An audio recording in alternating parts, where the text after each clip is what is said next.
I've noticed that when art professors talk about the art to a group of students or a group of art enthusiasts in a museum, they quite often do no more than simply describe what is right there in the painting.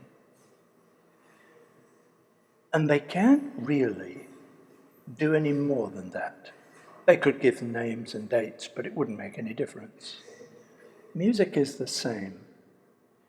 When a composer assembles a collection of notes, a particular tempo, a particular emphasis, it cannot be explained why it has to be precisely organized in that way, but when you listen to it, you understand. Everything that an artist needs to say or explain is actually in the painting. But human beings very often look but don't see. And I'm culpable of the very same thing, I'm sure. So it's enough to quite simply show you what is in a painting. Just like in a museum. Sous le cerveau is the name of this painting. Sous le cerveau, under the brain. In other words, the subconscious. I think of the subconscious much like you would of a guileless child who cannot help but tell the truth because they know no different. In our nightmares, the child is telling us the situation that we are in life and confronting us with the truth of it very often. The subconscious doesn't lie. The color, for me, was extremely important. And I found this particular underpainting color in the works of Raphael and Giotto, the Verdaccio palette. And I knew that this is what I needed. This is precisely the right tempo, sensibility, organization. It was used in altarpieces with this troubled, starved, penitent atmosphere to it. What it does is it begins not with black at the tonal base, but dark brown, and it goes nowhere near white. It goes to a peppermint gray.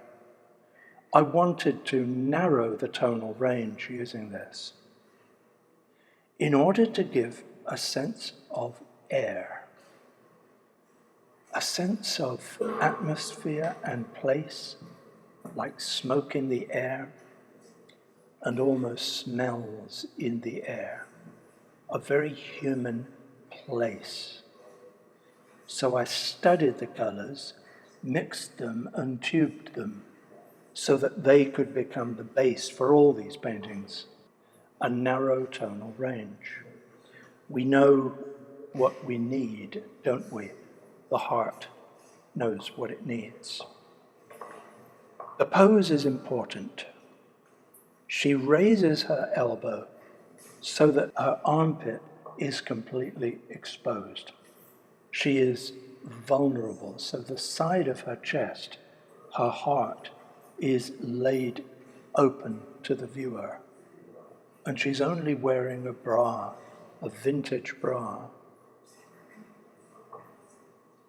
And I chose a woman, as I always do, to represent all of humanity, to represent really the human state, because I wanted a woman's atmosphere, a woman's sense of forgiveness, really, and sensitivity to provide that atmosphere to the painting.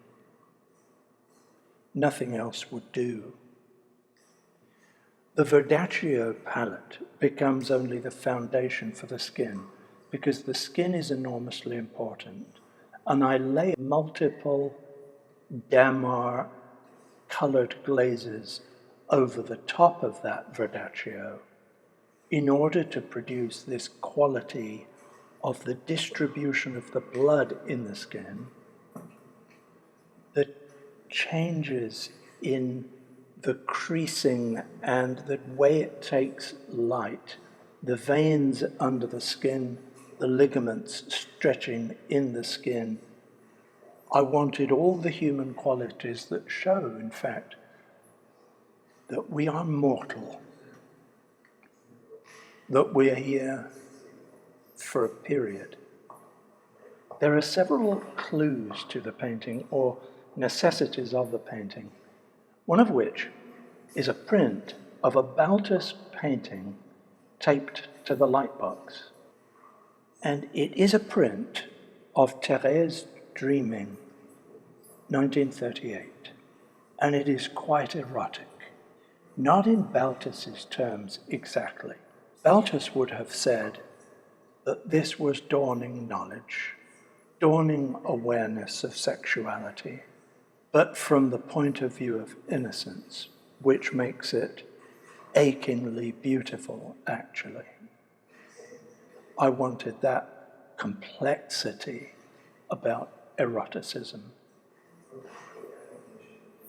On the table is a row of spoons, and it's a little reference to T.S. Eliot in a poem where in 1910 to 11 he wrote, "I have measured out my life in coffee spoons."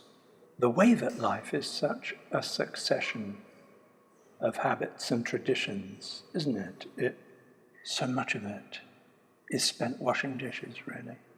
And the spoons make little bridges over a kind of river.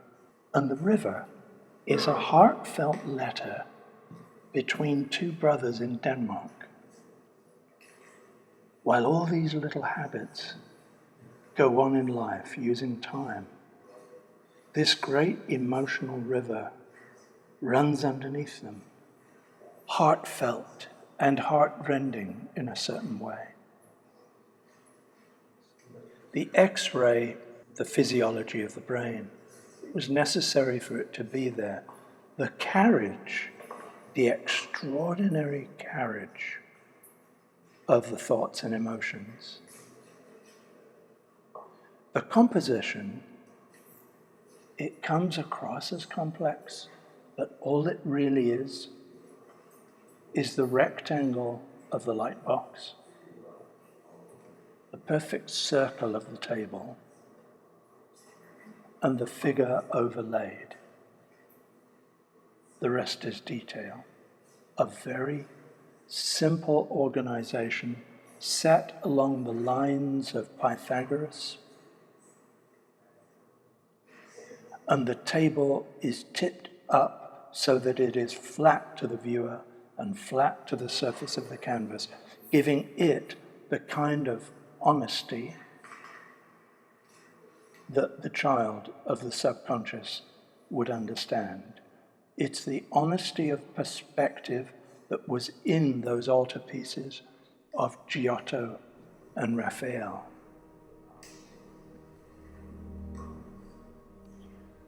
I'm interested in this quiet painting. I'm interested in this role of the child who stands behind the curtain while the act of life is going on. The subconscious always knowing the truth of the situation behind the theater of our lives.